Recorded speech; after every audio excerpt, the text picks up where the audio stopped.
Hey guys, it's Gary Wong from GaryWongRealty.com, and today I have a special guest here with me today. It's a longtime friend of mine, Alice Zhou, and we are going to be talking about foreign buyers on the Vancouver real estate market. And so, welcome to the show, Alice. Thank you. Thanks for inviting me. So we are going to continue on with the topics I've been sharing in multiple videos about the foreign buyers on the Vancouver real estate market. But before we get started, Alice, why don't you tell the audience a little bit about you? Sure. Hi everyone. I'm Alice Zhou. I have an events production and PR company.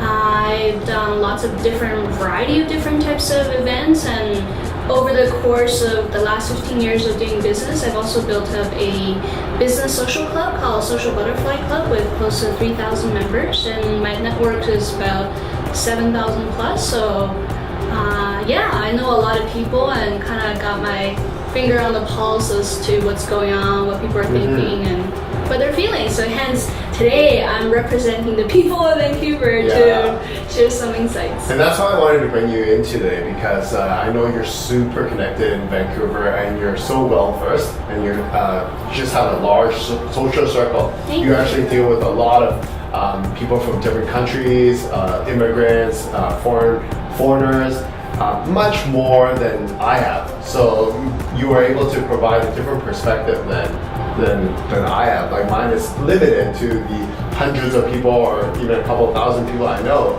but you're like in the thousands and thousands of people. So I think, when people say foreign buyer, they're really talking about mainland Chinese buyers. Let's not beat around the bush. Yeah, why don't they include the Americans or the Middle Eastern or Persians there's so many global buyers from all over. Like, what about the Saudi Arabian prince? Why is it just penthouse? Yeah, in Fairmont, right? Yeah, exactly. But why do they just narrow down on the mainland Chinese? I don't know. I think in the last 5 years, the lower mainland has really changed. Like, there's been a lot of well-educated middle class or business investors. Like, they come as a family from mainland. So, and you can see the fancy cars, as well as like the luxury brands, like a whole brand view. It's full. Like, you can clearly tell if you go to retail, any of the fancy brands, they all got Chinese associates. They all have signs that say, "Oh, we speak Cantonese and Mandarin," right? Yeah. And also all the banks, like everyone's trying to acclimatize to the clientele now. I noticed that with big corporations like TELUS, their postcards half English and then on the other side it's like Chinese. Yeah, and that's really prevalent around Chinese New Year. Have you noticed? Everything's like red and like pigs and like things are cute and they're handing out red pockets, so they're trying to acclimatize for sure. Yeah. And so I guess that's where all the attention is drawn. Because Chinese people really love real estate, because real estate is something you can see. They feel confident, I think it's because this goes back, speaking as someone who's originally from China, like I can speak fluently Mandarin, I can converse, understand the culture, so I feel like my feet is in both worlds. I really can step into that world very easily. I don't quite understand their mentality per se, because I've been in Canada for so long. But I would say that in China there's so many types of frauds, like not just in business, but in food and everything. So there's generally that cautious mentality when they go into life, whether they're meeting a new friend or meeting an employment or renting a house or whatever it is, they're cautious, because at some point in their life in China they've been duped. So they're always got their back against the wall, and so when they come here and they have money to invest, they're like, okay, I can see a house. Like sometimes, a business transaction, they can't really see anything, right? A house is physical, it's there. So they feel more, more assured that it's the real deal. So they end up bringing a lot of money, buying up a lot of real estate, and then that's where this topic of and also they think it's a sale. In Shanghai, an apartment, here you can buy a huge ass house. So for them, it's like, why not? You know, why not park the money? And the real estate market's been going up. So and the political environment in China is pretty.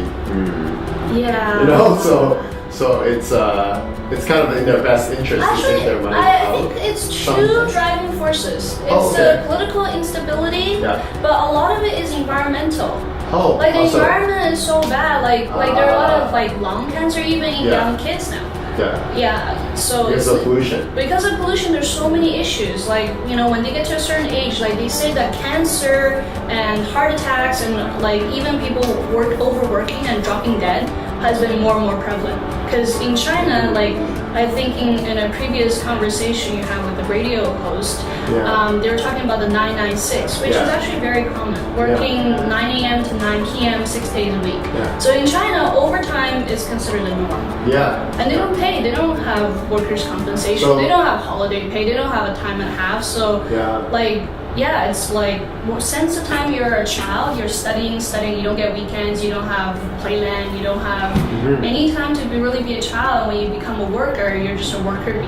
And you know, so it's all about money. It's a very different lifestyle than what because the values are so different. But because there's so much competition. So then people here, they're complaining because they feel like these foreign buyers, or like in majority of perspective, is they think it's the mainland Chinese coming to Vancouver, checking out the real estate prices, not paying their taxes, and because they seem to be the most visible minority, they seem to be the ones that should we should lay the responsibility on somebody. So let's lay it on the mainland Chinese. Well, what do you think about that? Well, I think it's kind of unfair because, you know, like real estate is driven up by everyone. I'm very sure a lot of South Asians, Persians, and people from all around the world purchase in Vancouver, not just Chinese, but the Chinese actually live here.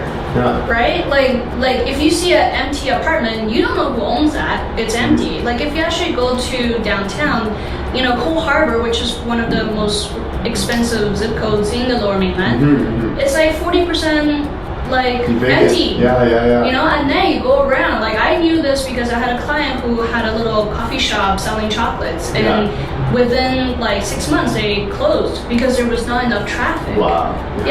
Like they lived there, they knew the area, yet they couldn't survive even with, you know, like 50 years of business, combined business between the couple that opened that shop. But it's because they don't have enough traffic. But to me, is that the families are here. So, you know, like a Chinese family will park the mom and the kids here. So they can see, the kids are at, you know, like community centers or, you know, at schools. They're not paying taxes. So other moms are like, hey, like that woman with her child is using all the benefits of our society. Right, they're using up the roads, the hospital, like the community center, the swimming pool. They don't, like, besides, you know, housing taxes, what taxes do they pay? They don't work here. They're not contributing to society. What they don't understand is that woman is taking private lessons from singing teachers and dancing teachers and maybe going to church and, you know, like buying stuff from Hall Rentview. They're totally committing to the real estate. And they're going to restaurants every day. Like who's paying for restaurants? Like if you go to Richmond, any Chinese restaurant is completely full. Like Monday to Sunday, like every day, anytime. And most of them you have to wait at least 10, 15, sometimes an hour. Right? Those people, all those people in the restaurants, they have their house paid for. They have very good education and they're just hanging around. And most of them don't have a job because they're independently wealthy. They are looking for things to do.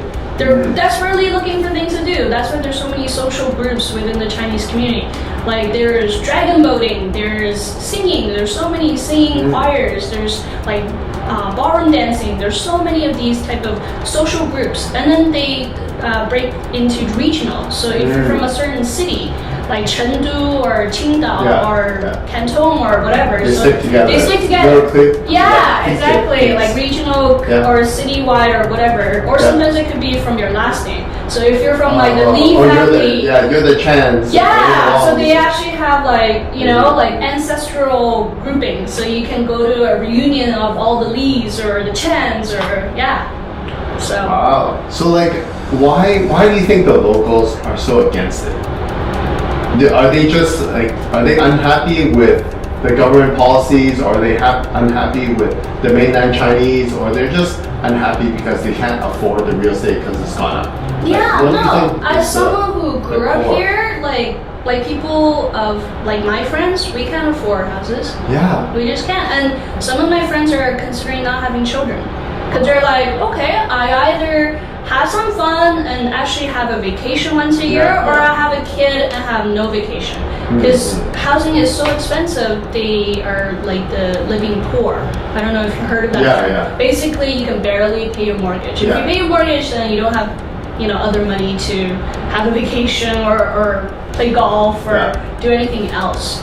So you have a choice. So people are having less children, and people who do have children are really tough. Like if they don't have family, if they don't have like mom and dad to take care of their Yeah. kids, like it's really tough. Like then someone, like especially when they get to 2 or 3 kids, someone Yeah. has to stay home then. Yeah. Like because childcare is so Childcare is expensive. and so people don't complain about childcare.